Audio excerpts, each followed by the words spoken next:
Vivimos en un mundo en constante cambio que usted merece entender, porque es imposible interpretar la realidad que vivimos sin conocer cada uno de sus colores. Porque muchos son los tonos de la actualidad. Presentamos Matices. Una producción de Noticias Monumental.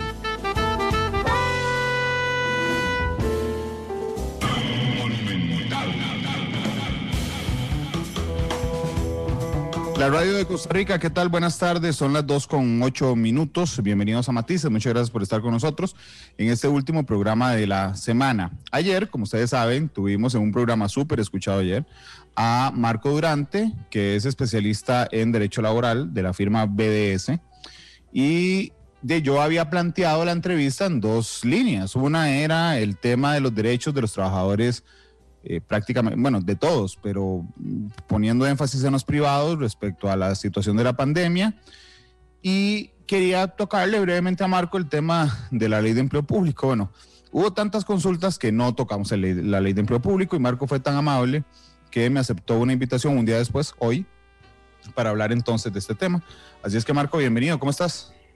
Bien, pues dicha, Randall, honrado estar en tu programa nuevamente. No, yo soy el honrado siempre, Marco, de que nos acompañes. Déjame, antes de entrar en empleo público, voy a hacerte una pregunta directa.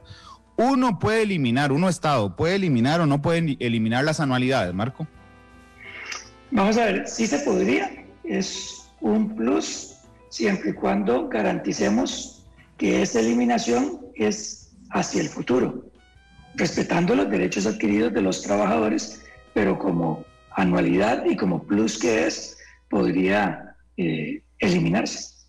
Ok, entonces, si te entiendo bien, si yo tengo 20 años de trabajar en una institución pública, entonces, digamos, los 20 años que ya tengo de anualidades, eso nadie me los quita, eso es un derecho adquirido. Pero el Estado podría decir, vea, Randall, a partir del 2021 no se pagan anualidades. Sí, exacto, vamos a ver. Recordemos que los primeros 20 años ya ingresaron a tu patrimonio, ¿verdad? Entonces, ya forma parte del ingreso que usted como trabajador está esperando.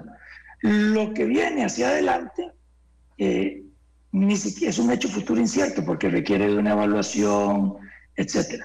Entonces, yo vería que hacia adelante no habría un problema en hacerlo bajo el entendido de que se va a respetar lo que quedó atrás. Vos no solo sos abogado, muy buen abogado, sino que, Marco, también, sos un hombre que ve de manera crítica la realidad nacional o internacional. Y te quiero preguntar, no como abogado, ¿vos eliminarías las anualidades a futuro? Hoy, hace un par de horas conversé con el ministro de Hacienda, don Elian Villegas, y porque le había pedido el dato, don Elian, y me llamó y me dijo, sí, mira, y el gobierno central, digamos, si yo elimino las anualidades de 2021, como se está haciendo, el gobierno central son 23 mil millones de colones. Si le agrego todo el aparato público, son 45 mil millones de colones. Solo el 2021. A mí me parece una genial salida de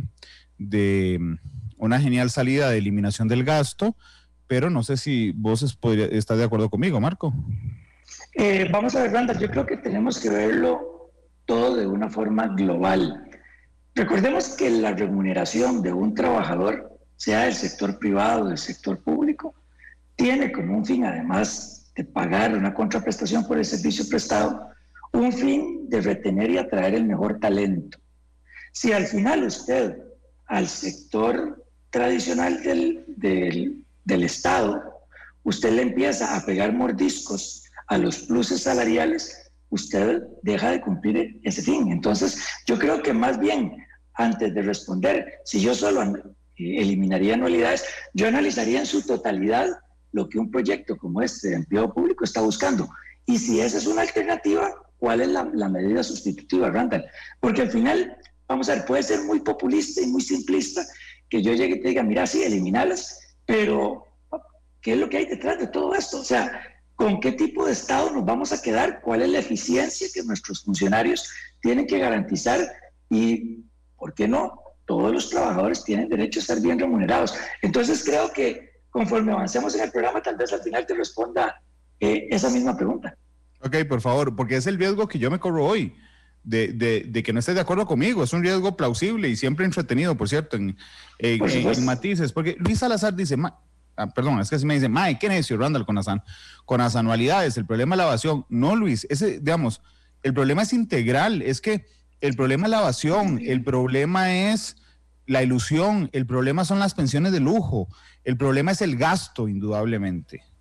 El problema es que no cobramos bien, el problema es que tenemos un aparato público muy grande. Yo lo dije en un editorial esta misma semana.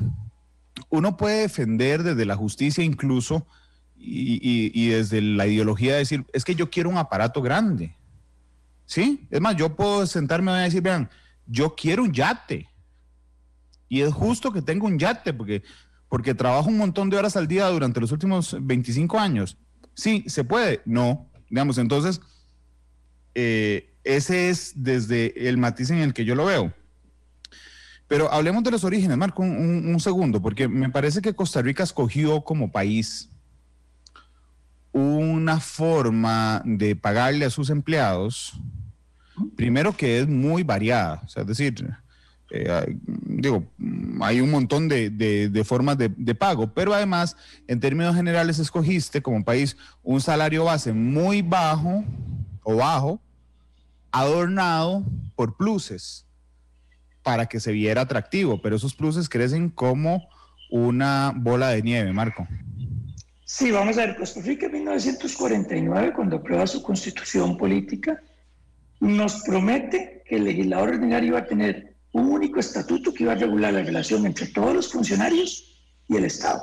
Eso no se cumplió, y esa es una deuda que pareciera se pretende saldar, por lo menos en una gran parte, con el proyecto de empleo público.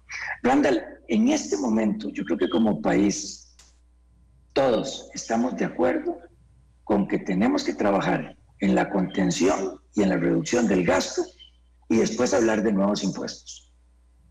Ahora, pensar que la ley de empleo público es solamente para rebajar gastos, de verdad que me parece muy simplista. Y además me parece que no es lo correcto.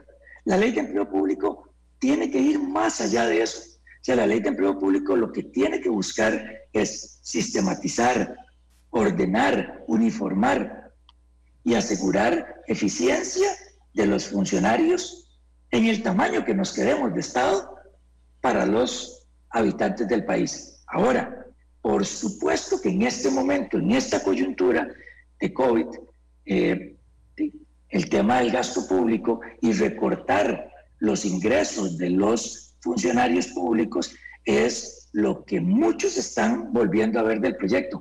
Pero no pensemos que el proyecto es solo para eso. Y yo creo que, como usted bien lo dijo, nosotros tenemos una forma de compensación, una forma de retribución a los funcionarios públicos que desde 1949 ha sido compuesto. Un salario base adicionado con pluses que dan el salario total.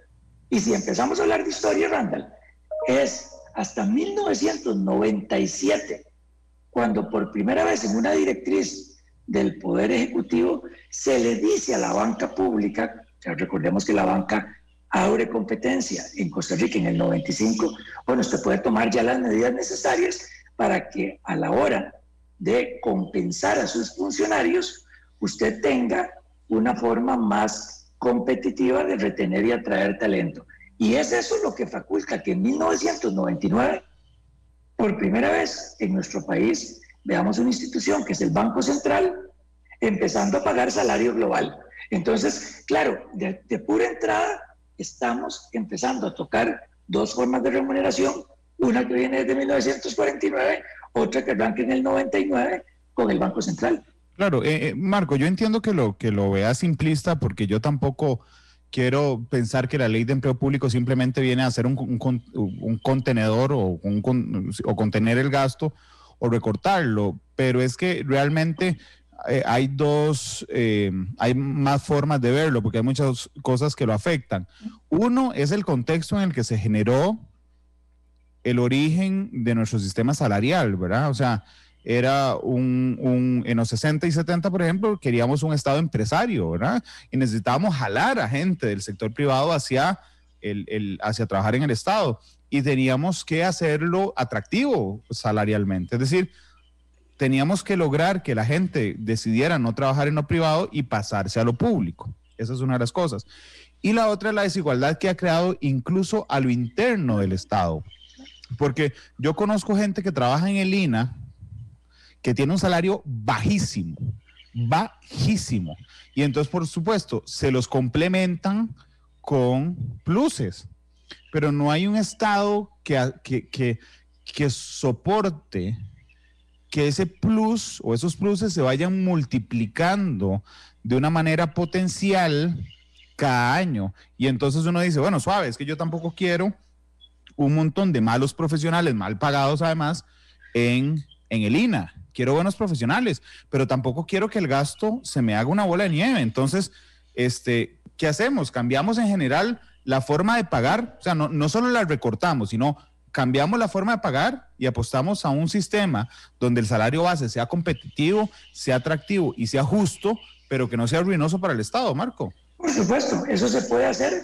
Recordemos que ya la contención del gasto público por pluses salariales lo tuvimos con la ley 9635 del 4 de diciembre del 2018. O sea, hay una primera gestión por parte del gobierno. Ahora, yo estoy de acuerdo con usted en que el paso siguiente sería, entonces ahora sí, uniformar. En lo que no estoy de acuerdo es en lo que ya en corredores y ambiente legislativo se está viendo, de que pretenden con 2 simples transitorios hacer un cambio total del esquema de remuneración de los funcionarios actuales y agarrar y pasarlos obligatoriamente a todos los funcionarios públicos a un salario global. Esa es la parte simplista, Randall, en donde yo levanto la mano y en vez de eso hemos dicho, cuidado con eso que se quiere hacer, porque lo que nos va a terminar dando es más trabajo a los abogados. Nos vamos a llenar de conflictos judiciales, nos vamos a llenar de denuncias ante la OIT y denuncias de los mismos sindicatos contra los patronos por cambios de condiciones en convenciones colectivas. Pero eso es parte de lo que podemos hablar ahora, para decírtelo en resumen. Sí se podría hacer eso que usted está haciendo y podríamos hoy comenzar a ver cómo se puede hacer, pero no de la forma que se está pretendiendo hacer, por un tema de que es oportunista y que todo el mundo está aplaudiendo hoy bajarle el salario a los funcionarios públicos. Ok, ¿qué es lo que se está haciendo? ¿Qué es lo que se está proponiendo, Marco? Sí, básicamente lo que se está proponiendo, Randall, es, bueno, primero, ya hay una nueva versión del proyecto de ley de empleo público, que yo creo que conforme va pasando el tiempo y pasa por filtros de revisión de diferentes sectores, cada vez vamos mejorando más ese texto. Ojo, estamos aprobando una ley que el legislador ordinario tiene desde 1949 en deuda con el legislador constituyente. Entonces no es algo como de poder saldar una deuda de hace un mes o 2 meses. O sea, es una deuda histórica. Y por supuesto que con la complejidad que tiene hoy el Estado, hacer una ley de este tipo no es sencillo. Pero en todo caso, digamos que ese proyecto lo va haciendo bien. Claro, el proyecto en uno de sus 3 ejes, porque me gustaría hoy tal vez que tuviéramos la oportunidad de hablar de los 3 ejes más importantes para que quienes nos ven sepan que cuando hablamos del proyecto de empleo público, cuáles son los 3 temas más digamos así, polémicos o los más interesantes de entender. El tercero tiene que ver con el salario global. En la versión actual del proyecto de ley se dice que el salario global va a ser para únicamente los nuevos funcionarios que el Estado o las instituciones que van a estar al amparo de esta ley contraten una vez que esta ley entre en vigencia. Lo que pasa es que ya hoy, con toda la presión social que muchos sectores estamos haciendo, principalmente el sector privado, de que bajemos el gasto público, y que no nos metamos más en impuestos, entonces han aparecido algunos sectores que dicen, bueno, entonces pasemos a todos los funcionarios hoy, no solamente los nuevos a contratar, todos los que están hoy a un sistema de salario global. Y por supuesto que esto tiene una complejidad absolutamente distinta y no se podría resolver solamente pensando en un par de transitorios a este proyecto de ley para resolver cómo es que este salario global impactaría en todas las personas, ese universo de personas que tienen salario base más pluses, porque hay normas internas que así lo establecen, porque hay compromisos convencionales que así lo establecen, o porque hay leyes especiales que crean esos pluses. Eso es lo que tenemos que ver tal vez como para poder comprender el correcto camino que debemos de seguir.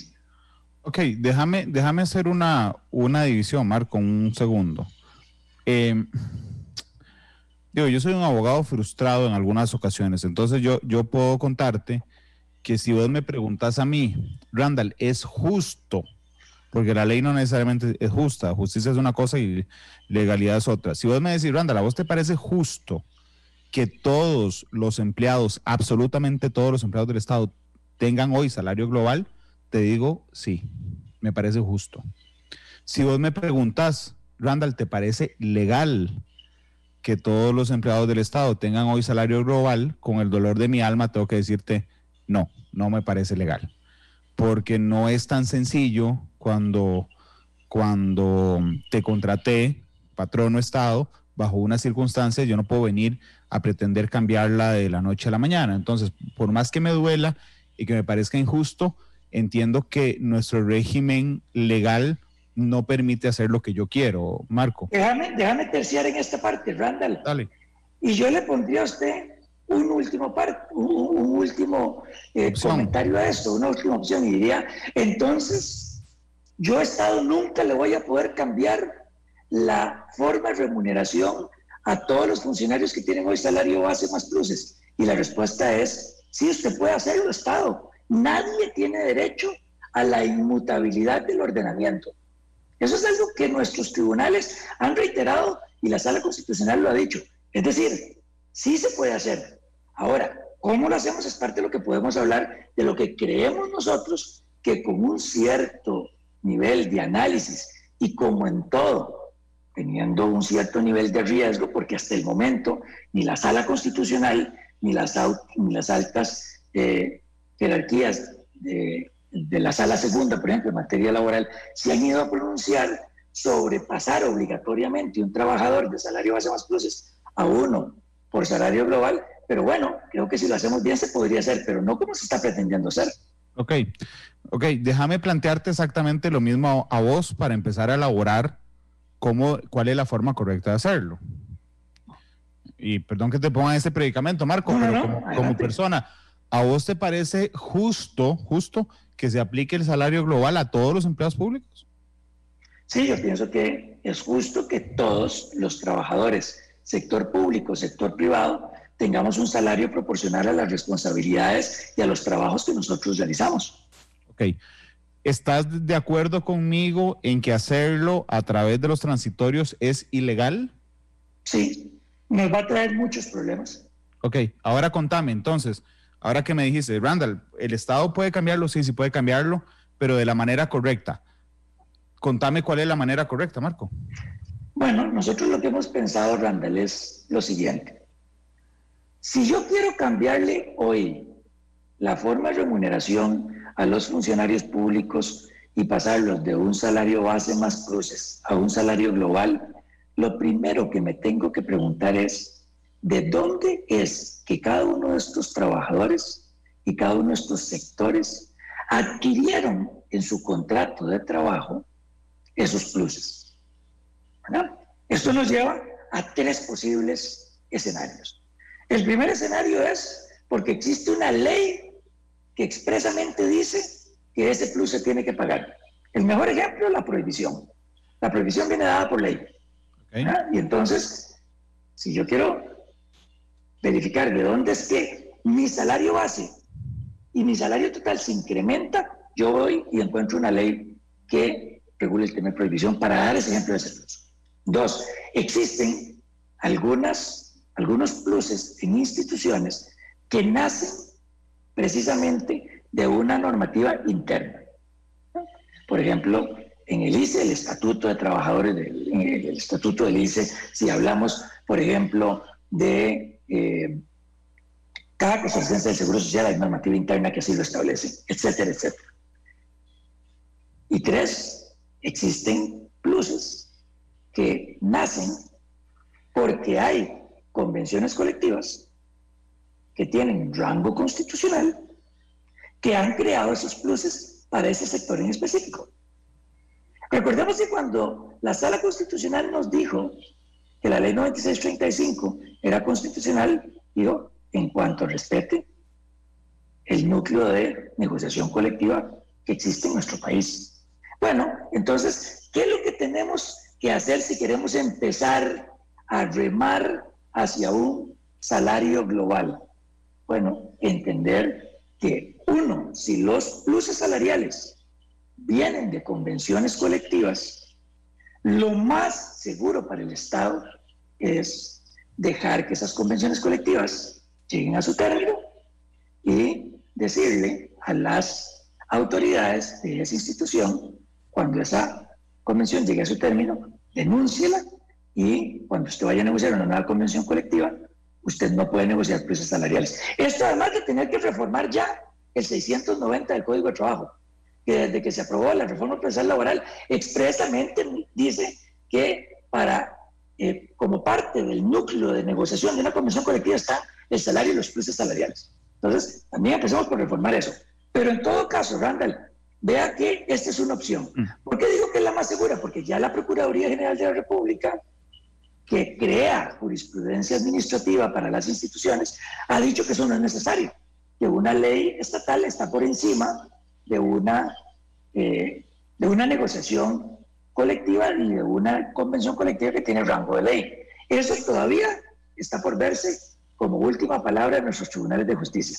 Pero ojo, si lo queremos hacer bien, yo no creo que nosotros no podamos esperar el plazo máximo de muchas convenciones colectivas que hoy tiene, que es de 3 años. Yo creo que un tiempo prudencial para eliminar esos pluses por 3 años no habría ningún problema, o por lo menos no es el ahorro inmediato que tengo, pero es más seguro.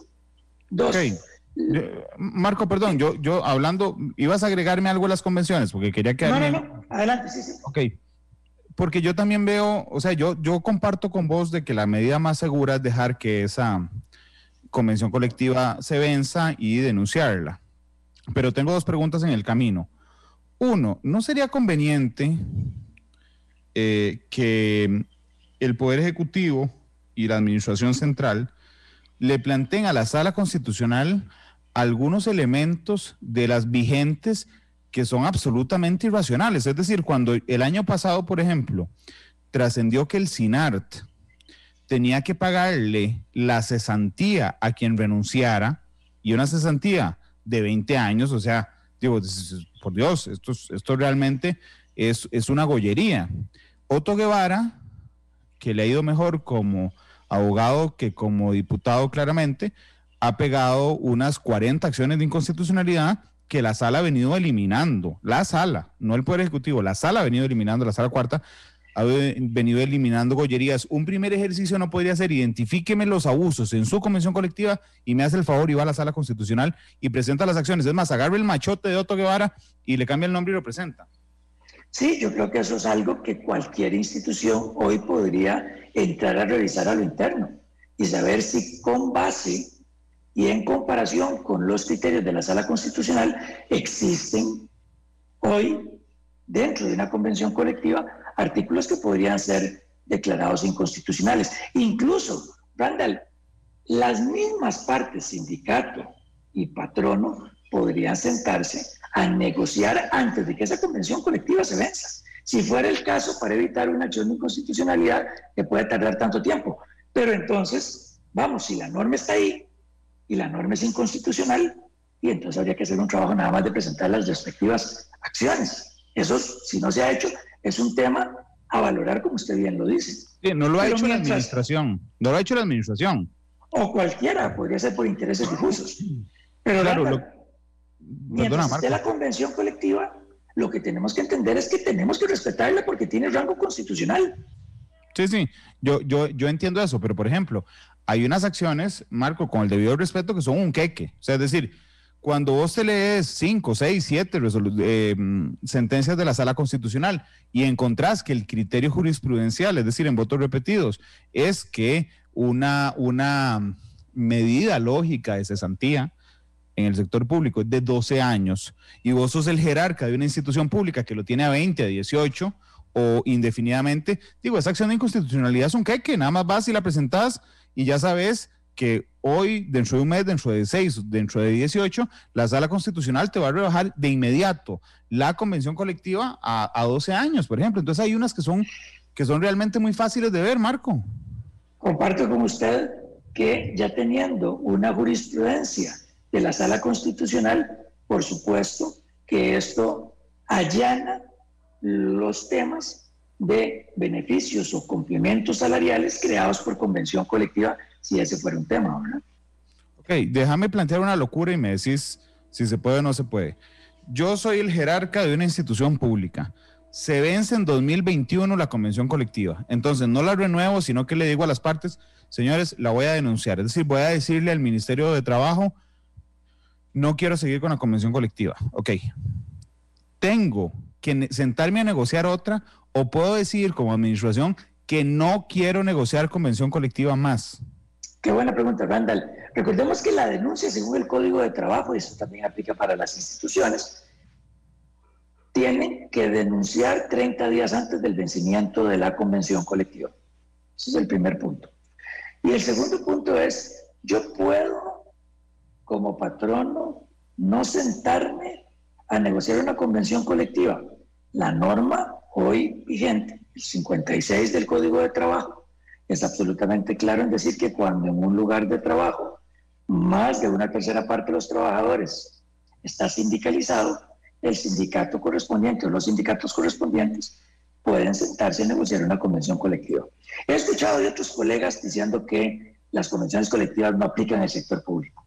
Y eso de verdad es haberse dejado de leer todas las sentencias de la Sala Constitucional desde el 44-53-2000 a la fecha. O sea, hay 20 años que nos dejamos de leer las sentencias de la Sala Constitucional, porque la Sala Constitucional y el mismo Código de Trabajo con la reforma procesal laboral han dicho que sí se puede negociar convenciones colectivas y dice cuáles son los únicos sectores dentro de las diferentes instituciones que no pueden tener derecho a verse beneficiados por una convención colectiva.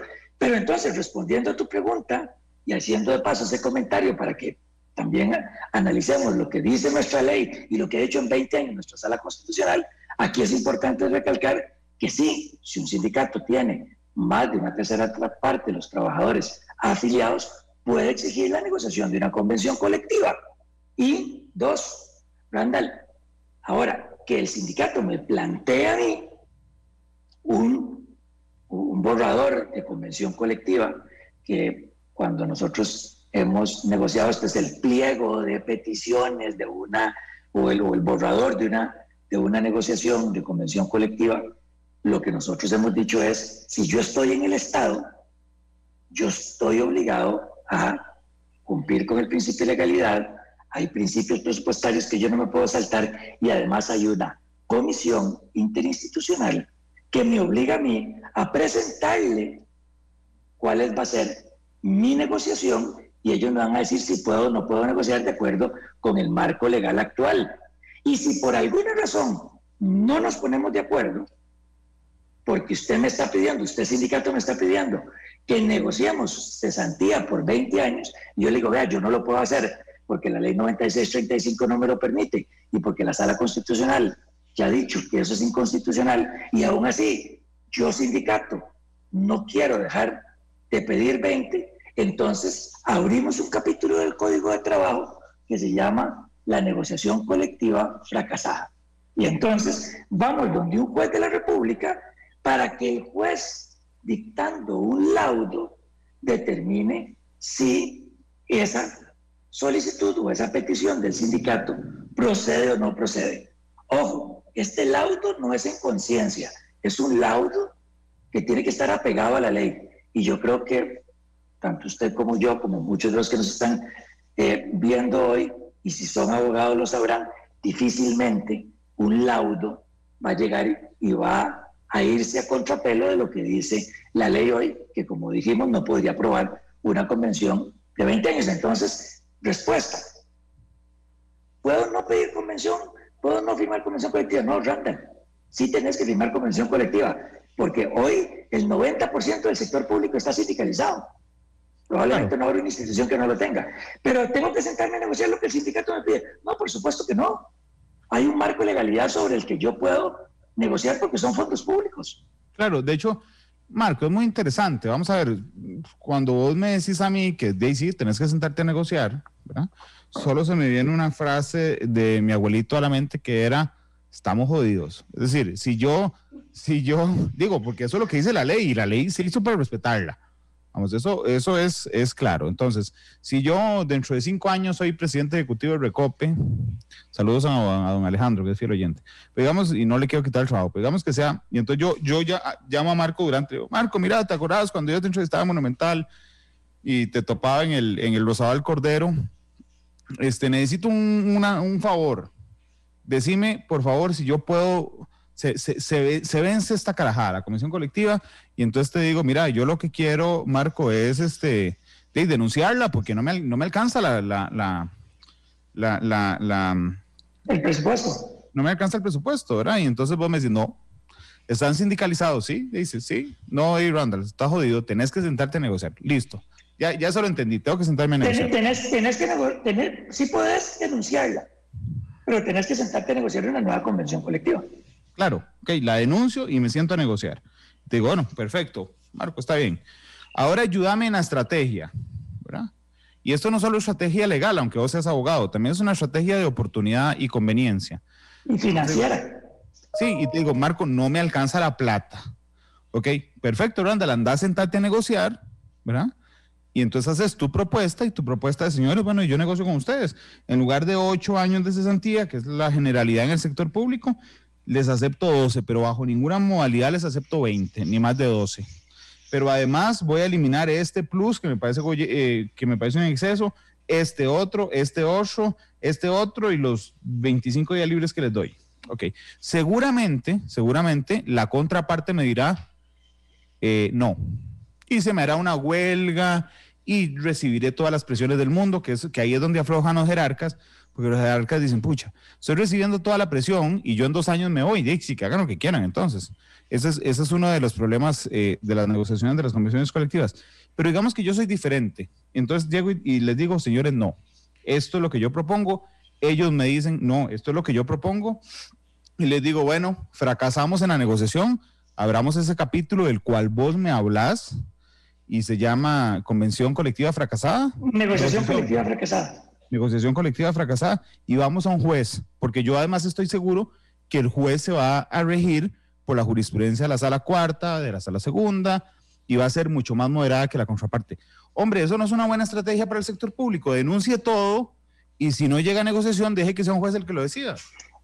Randall, ya muchas instituciones eso es lo que están haciendo. O sea, lo que pasa es que, claro, toma tiempo, porque hay negociaciones que todavía están en camino. Todo esto a partir de la 96-35, ¿verdad? 2, hay unas que todavía están vigentes y no viene el plazo para la negociación y de la denuncia. Pero, Randall, al fin de cuentas, lo que es importante comprender es que antes, cuando no teníamos todos los controles que hoy se tienen, las negociaciones de convenciones colectivas eran distintas, eran a manos abiertas. Hoy eso no es así. Las convenciones colectivas hoy se negocian bajo otras reglas y, por supuesto, con el Código de Trabajo hay una serie de limitaciones. Ahora, yo sí creo que la negociación colectiva es fundamental en el desarrollo del derecho laboral moderno. Y eso implica también para trabajadores del sector público. Entonces, seriamente yo como institución me tengo que sentar a negociar lo que pueda negociar, lo que no pueda negociar, y salvo que yo quiera tener una responsabilidad penal o personal, yo debería de levantarme y decirle a la contraparte, vea, lo que usted me está pidiendo va contra la ley, va contra lo que existe, yo no te puedo negociar eso por más que yo quisiera hacerlo. Si fuera mi empresa, que es una Inc., usando el ejemplo tuyo de ayer, y pues sí, eso no habría problema, pero como es una empresa o una institución del Estado y son fondos públicos, y yo no puedo hacer esto, y consecuentemente sobre estos puntos de la convención colectiva o de la propuesta, yo voy a tener que someterlo a este capítulo del Código de Trabajo.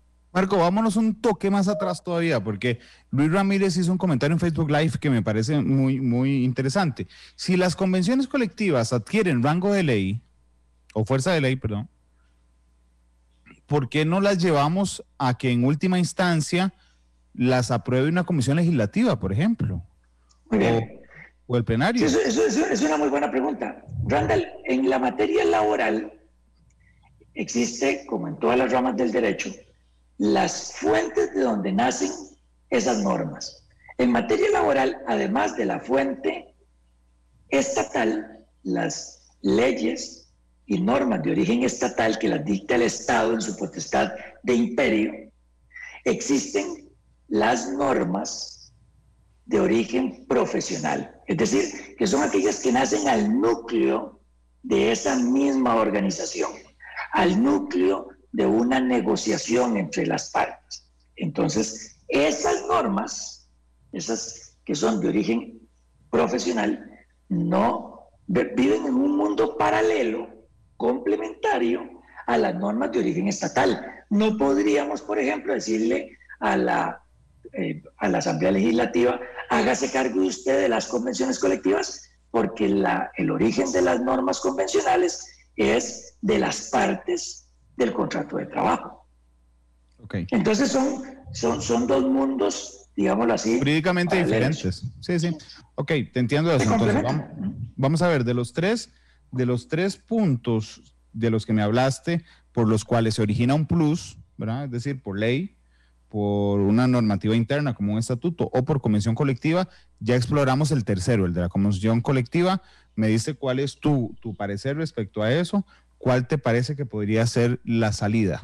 No es mi favorita, ni es la que yo quiero, pero me queda claro, porque además confío muchísimo en vos, que es la que guarda el respeto a la ley. Vámonos a otra. Es la más conservadora, Randall. Ojo. La más prudente. Sí, hoy la Procuraduría ha dicho, si hay una ley estatal, pásele por encima a la convención colectiva. Yo quisiera ver primero un criterio de la Sala Constitucional o de la Sala Segunda en ese sentido, porque eso sería que Costa Rica deje de lado todos los compromisos internacionales adquiridos en la OIT sobre la negociación colectiva. Ok, y incluso yo, que soy tan crítico de estas situaciones, prefiero hacerlo por la vía correcta y prudente, porque si no, después va a ser más caro el caldo que los huevos. Pero vámonos a la segunda, el estatuto interno. Okay. O la normativa interna. Uno de esos pluses. No, eso no es ningún problema. Ahí ya no está de por medio el sindicato de esa institución o los trabajadores. Es una norma que yo como patrono dicto. Eso está dentro de mi poder de dirección, ¿verdad? Entonces, esas simplemente yo tomo la decisión interna de modificarlas, siempre entendiendo, todavía no hemos hablado de eso, el tema de los derechos adquiridos. Pero una norma interna propia, yo no tengo que pedirle permiso a nadie para cambiarla. Ok, y yo puedo, no sé si tienes un ejemplo. Estaba abriendo el estatuto laboral del ICE para buscar un ejemplo, pero no sé si tenés alguno en mente, donde yo diga, ok, respeto lo que se le ha dado hasta aquí, pero a partir del 2021 se acabó. Sí, yo, por ejemplo, una universidad, un estatuto interno, todo crea un plus, y yo podría decir que en adelante este tipo de regulación va a cambiar. Ahorita vemos la fórmula de cómo podemos hacer esa transición, pero yo no tengo que ir a pedirle permiso a nadie porque es una norma que nace en mi potestad como patrono. ¿Y vos no ves riesgo legal tampoco? En principio no, si logramos respetar esa parte de los derechos adquiridos o si vamos a hacer un cambio de modelo y respetamos ciertas condiciones, yo no vería ningún problema. Ok, decime cuál es la fórmula. Lo que no podría hacerse, que dicha que hiciste esa pausa final, es que simplemente yo apruebe el legislador una norma de carácter general, como es una obligación de pasar a todos los trabajadores a salario global, y no mande una directriz o una disposición de que a lo interno se tengan que cambiar todas las normas para que no convivan dos normas, ojalá de diferentes fuentes, ojalá de diferentes rangos, sino que más bien haya una uniformidad. Vamos, las instituciones que tengan normativa interna que regulen precios salariales tienen este plazo para poder cambiarlo. Y no de forma tan atropellada llegar y cambiarlo. Es, digamos, en el segundo escenario. Ok, no sé. Pues, de los tres, ese es el más sencillo de todos. ¿eh?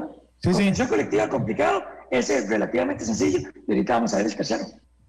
Sí, de hecho, el capítulo 12.3 del Estatuto Laboral del ICE dice: el profesional o técnico que adquiera el compromiso formal de realizar los trabajos que originan y justifican el pago de sobresueldo por disponibilidad está obligado a observar las normas que en su centro de trabajo se establezcan para cumplir adecuadamente esa condición. Entonces, digamos que yo ahora soy el presidente del ICE, después ya no del Recope, y entonces yo te digo, mira, Marco, es que yo lo que quiero hacer es esto. Quiero dejar de pagar sobresueldos por disponibilidad y hacer un juego de horarios para no tenerle que pagar a nadie la disponibilidad, sino que siempre tenga gente ahí porque en ese departamento lo necesito, pero no quiero pagar disponibilidad. Entonces yo, patrono, en este caso del estatuto interno, puedo decir, señores, a partir del otro año se elimina los sobresueldos y estoy haciendo un ajuste de horarios para no necesitar pagarlos. ¿Puedo hacer eso? Eso se podría hacer en el tanto usted lo que cambia son horarios y no jornadas de trabajo. Te voy a poner un ejemplo todavía más fácil de digerir. Contratos de dedicación exclusiva. En Costa Rica hay una población importante de funcionarios públicos que tienen contratos de dedicación exclusiva. La ley 9635 ordenó que los contratos de dedicación exclusiva tienen que ser con un máximo de 5 años, ¿verdad? 1 a 5 años. Y ordenó a la administración, a todas las que están cubiertos para 9635, que empiecen a documentar contratos, ¿verdad? Muchos de estos contratos por dedicación exclusiva nacen de una norma interna. Yo, institución, considero que este grupo de profesionales tienen que dedicarse exclusivamente a brindar sus servicios y no quiero que brinden servicios fuera de mi contrato. Eso es la dedicación exclusiva. Antes, recordad que la pagábamos entre un 45 y un 55% del salario base. Hoy, entre un 10 y un 25%, desde la reforma que sufrió la ley 9635. Pero entonces, yo quiero dejar sin efecto los pluses salariales.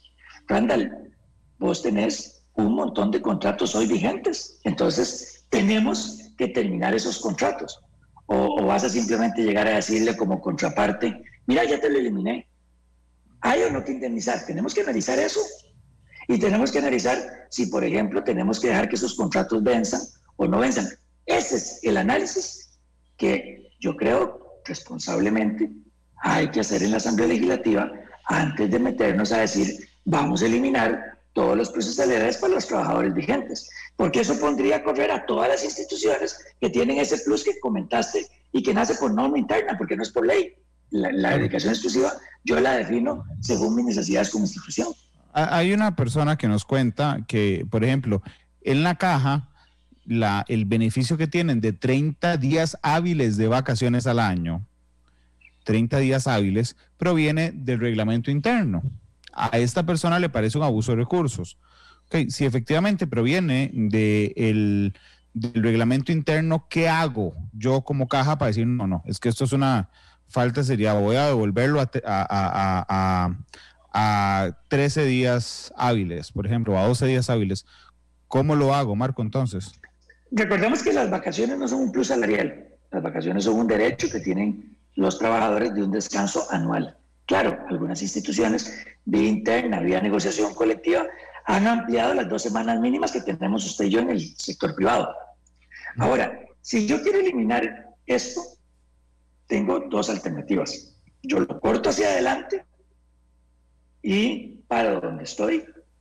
O tengo que analizar si también quiero quitarlo hacia atrás, lo cual me obliga a mí a hacer todo un análisis de si legalmente yo puedo eliminar un derecho como el de vacaciones, que tiene, digámoslo así, en este caso, una mayor cantidad de días dentro del mismo contrato, ¿verdad? Entonces, son cosas que no son tan fáciles de regular, pero que si se le pone cabeza y se le ven las alternativas y se ve el costo, pues se podría decidir. Entonces, digamos, la solución más fácil sería, yo decido que a partir del otro mes, todas las personas nuevas que entran sin esto. Y ahí no me como el pleito de los contratos que tengo vigentes.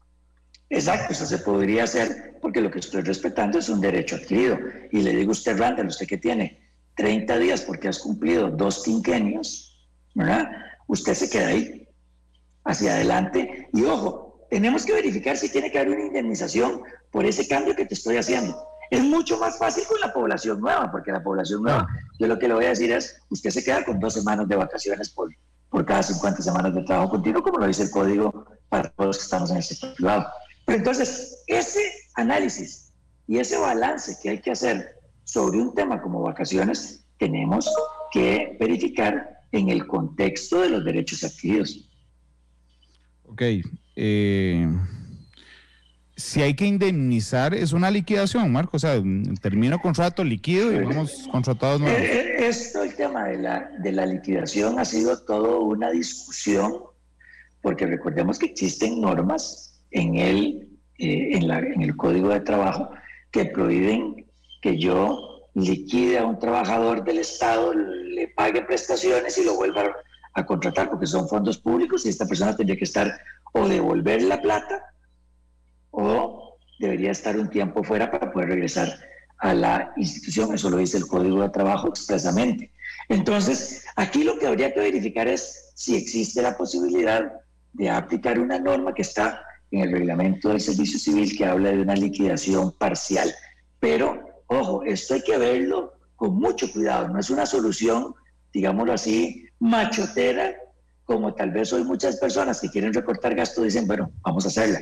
Habría que verla con un nivel de cuidado y ver la proyección de cómo me ahorro más, si lo corto solo hacia los de adelante o si veo cómo lo cambio hacia atrás.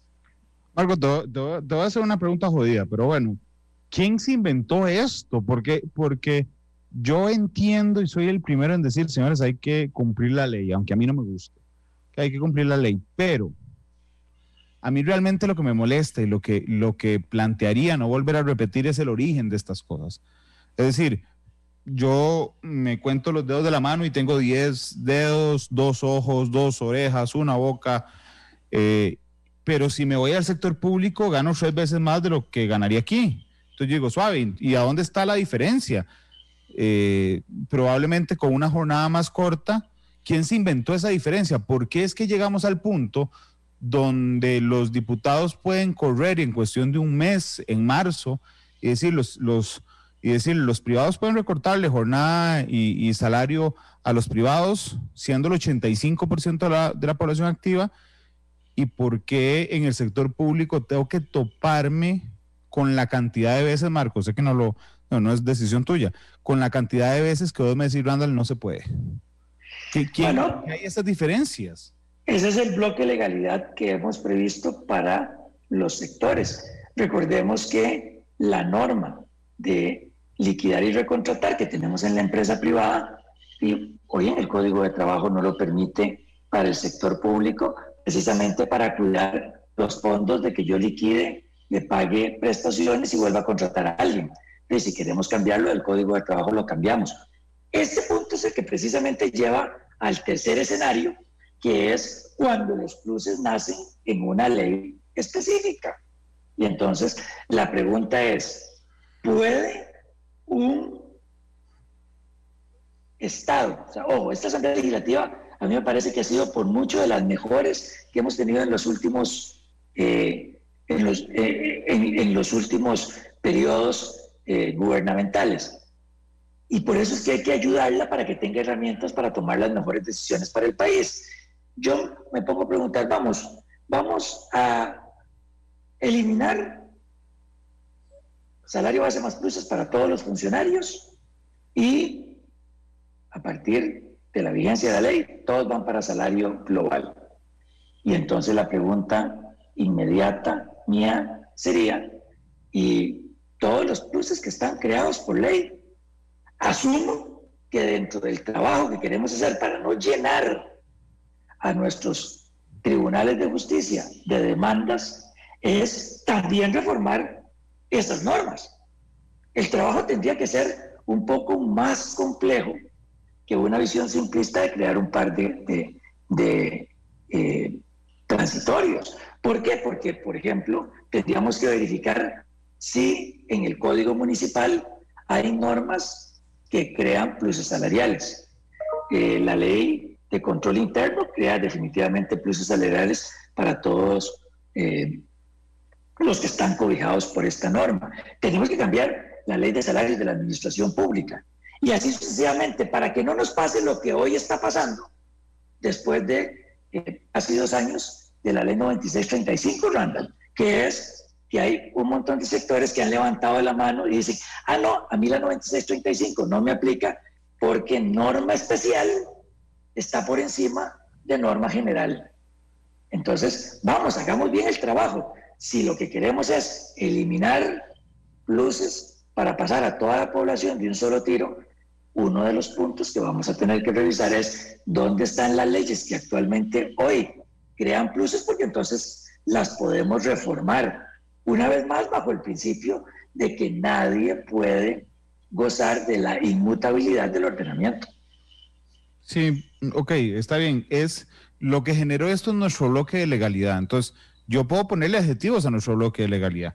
Tenemos un bloque de legalidad abusivo, desigual, discriminatorio, laxo, que tiene un montón de ventajas en la protección al trabajador, Marco, indudablemente, pero digamos, ha alimentado desde la legalidad de esta situación. A mí hoy me llama la gerencia general de esta empresa, Terminado Matices, y me dice, Randall, mira, decidimos despedirte, porque ya no queremos que trabajes aquí.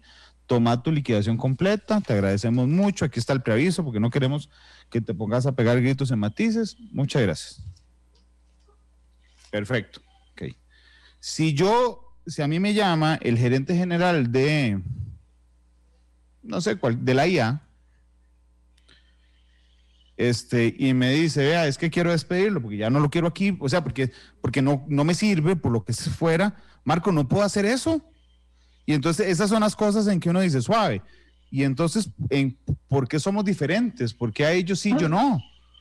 No, sí se podría. Simplemente lo que tengo que analizar es... Así de fácil. ¿En qué sentido? Sí, así, a mí hoy me llaman en la tarde y a las 5 estoy agarrando las maletas, digamos. Sí, claro. Depende del régimen que yo tenga, porque desde la Constitución Política se aclaró que existe un grupo de funcionarios que tienen estabilidad en el empleo, en donde esa posibilidad del libre despido no existe. Pero si queremos cambiar eso, tendríamos que modificar la Constitución Política. No, indudablemente, pero ¿a vos te parece? Porque digo, puede haber razones que argumenten eso que yo desconozca y que vos me digan, hey, Randall, es que necesitamos esa estabilidad por cualquier cosa. La estabilidad nació, Randall, la estabilidad nació con la Constitución Política del 49 precisamente para evitar el botín político. Hay votos lindísimos históricos de la Sala Constitucional. Ese fue mi tema de tesis de grado de licenciatura, por eso recuerdo bastante el tema.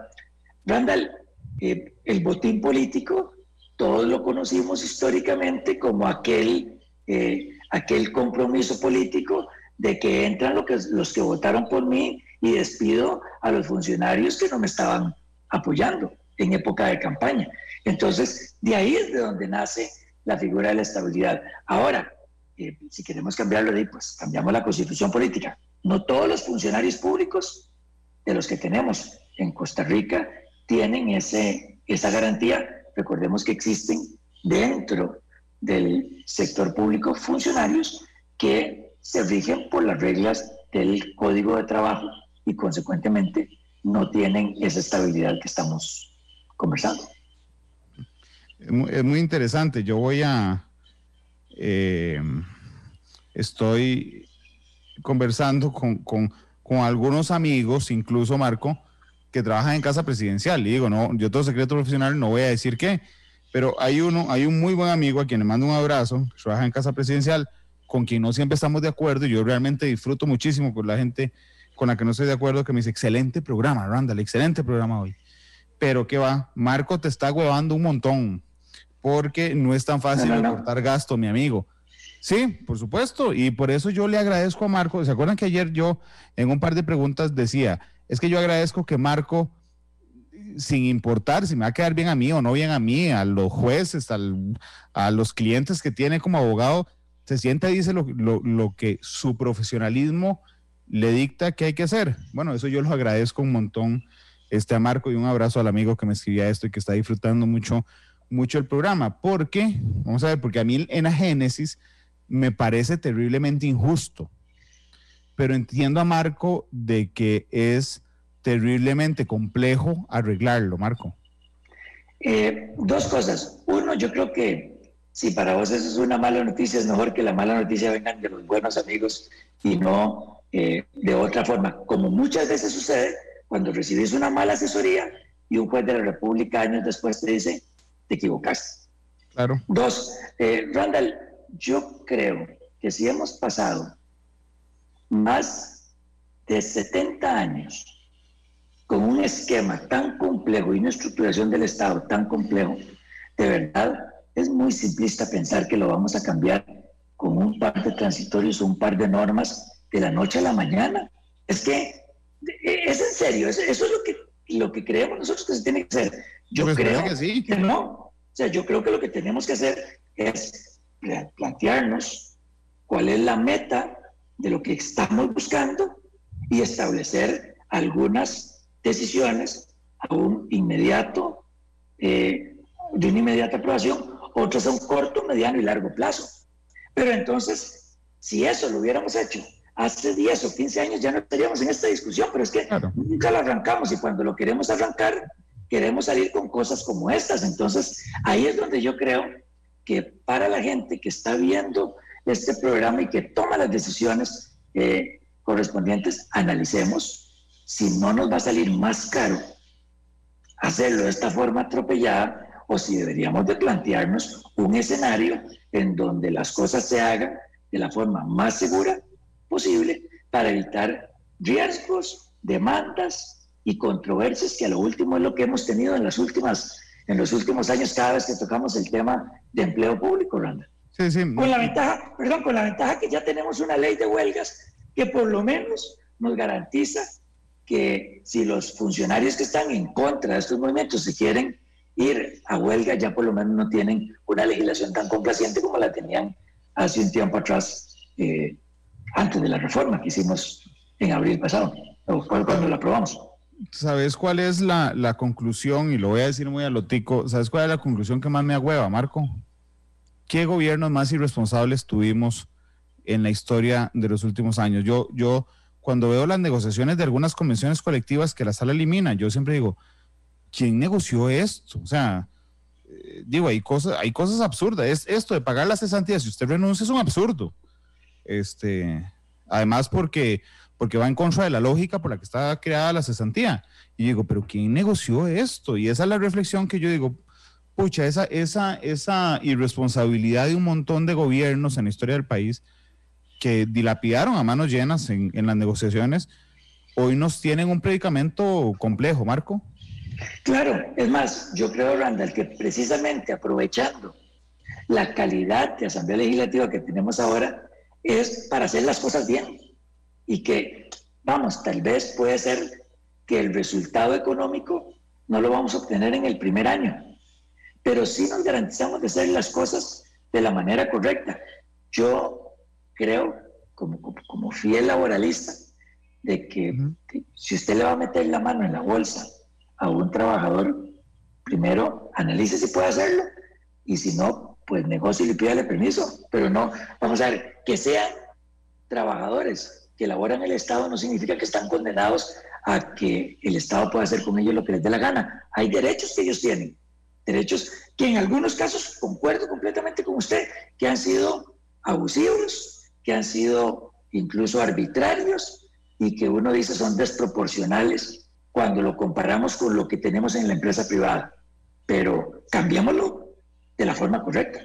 Sí, como hay que hacerlo. Ahí es donde yo creo que hay un trabajo por hacer y nada mejor que esta ley para hacerlo, que repito, no es una ley únicamente para agarrar y meterle tijera al gasto público. Por supuesto que ese es un eje que tenemos que analizar, pero hay otros que son igual de importantes si lo que queremos es garantizarnos que con el Estado que nos vayamos a quedar haya una eficiencia en los servicios que todos nosotros como usuarios merecemos.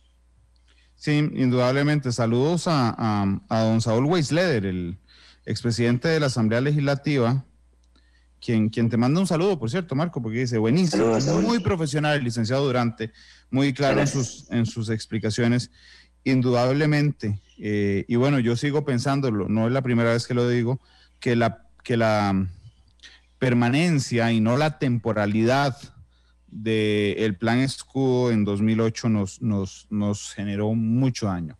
En el sentido de que yo entiendo que era una medida contracíclica indudable, entiendo por qué se hizo, pero entiendo también que tuvo que haber sido temporal, porque no podía haber sido una inversión permanente, porque hoy sufrimos. En aquel momento se debió haber pensado, por supuesto, Randall, de el régimen que cubre a los trabajadores del Estado, como por ejemplo este tema de la estabilidad en el empleo. Claro, si yo para un cierto momento tomo una institución, le contrato personas, tengo que pensar después cómo puedo salir de ellas. Pero vamos, esos son los análisis que junto a la parte política, la parte financiera y la parte legal tienen que acompañar. Sí, indudablemente. Marco, déjame meterme en un tema, espero que en este no termine tan desesperanzado en el tiempo que nos generará arreglarlo. El enganche médico. Hoy estaba averiguando, pues, empecé a estudiar el tema y le pedí al Ministerio de Planificación que por favor me contara cuál es el impacto. Y les voy a contar y le voy a contar a Marco. El enganche médico es una reforma al artículo 12 de la ley 6836 del 22 de diciembre de 1982. Se llama Ley de Incentivos a los Profesionales en Ciencias Médicas y sus reformas. Y lo que dice ese artículo 12 es: el salario total promedio de los profesionales en ciencias médicas con grado académico de licenciatura o uno superior no podrá ser inferior al salario total promedio de otros profesionales del gobierno central o de las instituciones autónomas en escalafones equivalentes. Se entiende que no se considerarán los ingresos que perciban los notarios por dicho trabajo o función. ¿Esto qué significa en español? Que el enganche médico lo que ha venido a hacer es que cuando usted le aumenta el salario a cualquier otro funcionario público, a los empleados municipales, a los profesores, de inmediato hay un enganche, un encadenamiento, y a los médicos se les aumenta en igual proporción para que siempre haya la misma distancia, digamos, entre los dos. A mí eso me parece una falta de seriedad. Se ha en 2 ocasiones intentado arreglar. La última vez se intentó arreglar en el 2018, se pasó una pregunta, por cierto, a la Procuraduría General de la República. Aquí estoy leyendo el criterio de la Procuraduría y dice, la conclusión, Marco, para que sepas, dice: de conformidad con lo expuesto, esta Procuraduría estima que el proyecto de ley consultado, que es el que pretendía frenar esto, no presenta mayores inconvenientes a nivel jurídico. Por lo demás, es obvio que su aprobación o no es asunto de política legislativa, que le compete de forma exclusiva a ese poder de la República. No sé si estás conmigo, de acuerdo, esas gollerías como esta, Marco, y que hay muchas, hay formas de irla frenando poco a poco, ¿no? Una vez más, golpe. Nadie tiene derecho a la inmutabilidad del ordenamiento. Nadie puede decir que a mí, por el resto de mi trayectoria laboral, nadie me puede cambiar las condiciones. Sí se pueden cambiar. Ahora, yo creo que es importante entender que usualmente las leyes se aprueban en un contexto histórico y una coyuntura histórica específica. Y el que puede lo más, puede lo menos. El que lo aprueba, lo quita. Si la Asamblea Legislativa hoy considera que ese artículo no va más, pues no va más. Lo que tenemos que analizar es cuál sería el impacto de esto. concuerdo completamente con el párrafo concluido por la Procuraduría General de la República, en el sentido que esto tiene más una extensión política que jurídica, porque jurídicamente simplemente es reformar esa ley. Sí, Marco, del ambiente legislativo, que no es tu campo necesariamente, pero que lo conoces bien, ¿te parece que tiene más fuerza la indudable medida popular, con la que yo estoy de acuerdo, en fondo, pero no en forma, de arreglar esto de una vez? Digo, no me cansaré de señalarlo en la entrevista, ¿viste? Pero digo, a lo que me refiero es que en el fondo yo estoy de acuerdo, pero escuchándote digo, bueno, sí, pero no, es que hay que respetar la ley y ser prudente y hacer bien las cosas, porque si no, después nos vamos a disparar el pie. El ambiente legislativo en este instante está para aprobar entonces esa barbaridad en la que en principio estoy de acuerdo, porque es una barbaridad, ok, me convenciste hoy, o está más tendiente a decir suave, tomémoslo con calma porque esto no es tan fácil. Desconozco, Randall, cuál es el ambiente hoy, pero sí le digo que me preocupa que vayamos a tomar una medida ligera, que tal vez es la que va a hacer más feliz a la mayoría de los costarricenses. Vamos a sentirnos muy felices porque recortamos de la noche a la mañana un gasto público que sabemos que tenemos que meterle mano, pero que después nos va a llenar de procesos judiciales. Entonces, yo esperaría que más bien se haga, porque tenemos que hacerlo. O sea, y en esto, una vez más, ¿requerimos de una ley que regule el empleo público? Por supuesto que lo requerimos. Lo antes, mejor. Pero, y pues, yo esperaría que tal vez los resultados en algunas áreas vayan a tomar un poco más de tiempo. ¿Por qué? Porque tenemos que desenredar lo enredado que hasta hoy nosotros mismos hemos creado en esas relaciones entre el Estado, las instituciones y sus funcionarios.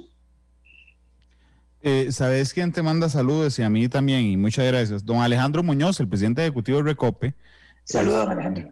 Que yo dije al inicio que si yo fuera presidente, no le ibas a quitar el puesto.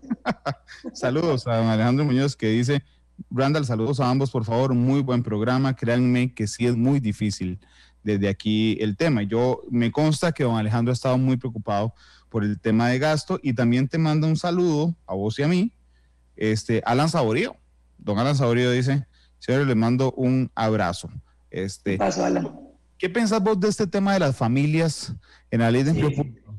Porque fíjate que cuando a mí me lo presentan, insisto, yo no soy abogado, cuando a mí me lo presentan yo digo, suave. Vamos a eliminar el montón de regímenes que hay para quitarle el nombre de regímenes y ponerle el nombre de familias, porque finalmente, cuando vos divides en 8 familias, decís, ve, entonces vas a seguir en las mismas. Pero insisto, tiene parecer, ¿a vos qué te parece? Ok, hay 3 ejes fundamentales de la ley de empleo público. Ya tocamos el primero, que fue el tema del salario global, que es como el mediático hoy. Estás tocando el segundo eje, que es el de las 8 familias, y el tercero es de la rectoría del Mideplan, que es todo otro tema, ¿verdad? Porque tiene que ver con autonomías. Hombre, te vas a tener que invitar el lunes. Dele, usted me trae las veces que sea necesario. Si Gracias, yo puedo aportar en la discusión, lo hacemos. Cuando hablamos de el tema de las 8 familias, aquí hay un cambio trascendental que tampoco es sencillo de hacer. Ajá. Lo que el proyecto está buscando es decir, históricamente, cada institución tiene su propia normativa, ha dictado su propia normativa. Algunas desde la Asamblea Legislativa y otros por negociación colectiva y otros por norma interna, que ya lo repasamos para el tema de salario global. Y han creado, digamos así, el marco jurídico que regula esa relación entre esos funcionarios y la institución. Ahora, olvidémonos de eso. Vamos a agruparnos según nuestra función. Es decir, vamos a eliminar la división institucional y vamos a pasarnos a una división funcional. Todos, por ejemplo, los que tengan que ver con seguridad, cuerpo, policía, van para una familia. Y así empezamos a hacer 8 familias distintas. Y por supuesto la primera familia, que es la que reúne a la gran mayoría de los funcionarios. Por ejemplo, los abogados. Los abogados no tenemos una familia solo nosotros, sino que nos meten dentro de la primera familia, que es la del apellido más común en el país. Entonces, aquí viene un primer escollo que tenemos que vencer. ¿Cuál es ese escollo? Si yo, en la institución donde yo actualmente laboro, tengo una norma especial que me da una cierta condición, ya yo no la voy a jalar esa, digamos así, esa norma o ese beneficio a mi nueva familia, porque precisamente parte de lo que está buscando este proyecto de ley es uniformar. Y si yo soy un ingeniero, por ejemplo, de un ministerio o de una empresa en competencia o de una institución, ¿sí? Al fin de cuentas soy ingeniero y debería tener condiciones similares. Pero esa no es la realidad hoy.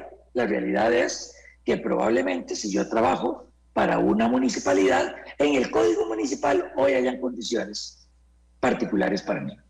Entonces, ¿qué es lo que tenemos que tener cuidado de distribuirnos ahora en familias en vez de mantenerme dentro de un grupo de profesionales de una institución?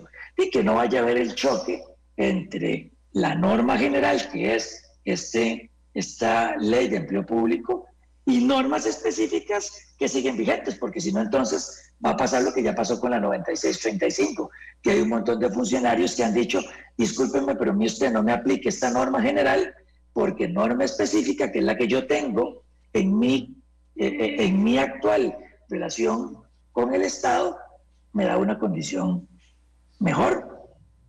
Entonces, si vamos a pasarnos a familias, fantástico, me parece una buena forma de uniformar y de empezar a eliminar disparidades. Pero falta un trabajo, y es verificar si para cada uno de esos funcionarios, que ahora los vamos a agrupar en familias, provienen de sectores donde hay normas especiales que les pueda generar a ellos levantar la mano y decir, a mí aplíqueme esa otra norma anterior. Marco, en un minuto, un minuto para que respondas.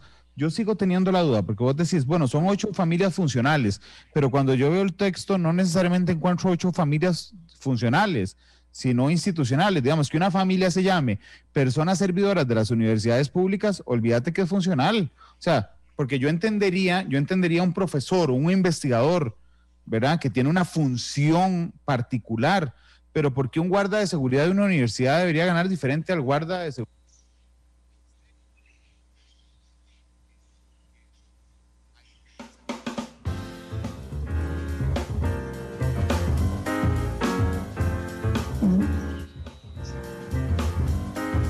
Perdí el audio.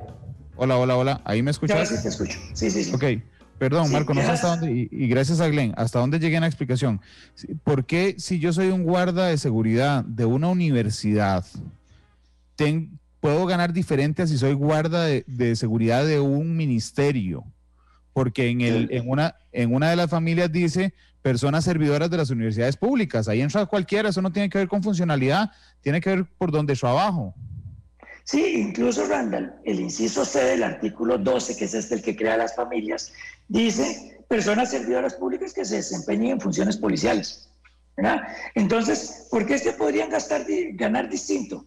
Porque históricamente pertenecen a un sector que tiene normas que lo cubren y lo amparan, que han sido, digámoslo así, más bondadosas y más beneficiosas que lo que sucede con esos mismos servidores policiales de otras instituciones. Eso es lo que precisamente el proyecto quiere eliminar. Pero habrá algunas familias que sí son, por ejemplo, propias de un sector como por ejemplo personas docentes y académicas de la educación técnica y superior. Claro, aquí probablemente ¿por qué metieron a todos los docentes y académicos de educación superior? Precisamente, pienso yo, es por el grado de autonomía que tienen las universidades. Hombre, pero es que yo estoy de acuerdo en docentes y académicos, donde yo brinco es porque una secretaria o un secretario de una universidad tiene que ganar diferente al secretario o secretaria de cualquier otro que tiene la misma función. Ellos ahora con el proyecto en el inciso A quedarían allá adentro. Ya no importa si estoy en ese sector. Okay. Pero el inciso A sí los mete dentro del mismo paquete ya, independientemente del sector en el que estés. Ok, son las 3:22, Marco, permití mirar la pausa y regresamos prácticamente con la canción, que si se van a ir porque solo viene la canción, vean, Marco escoge muy bien, de verdad, la música, son las 3:22, vamos a la pausa y volvemos. Porque la realidad tiene muchos tonos, matices.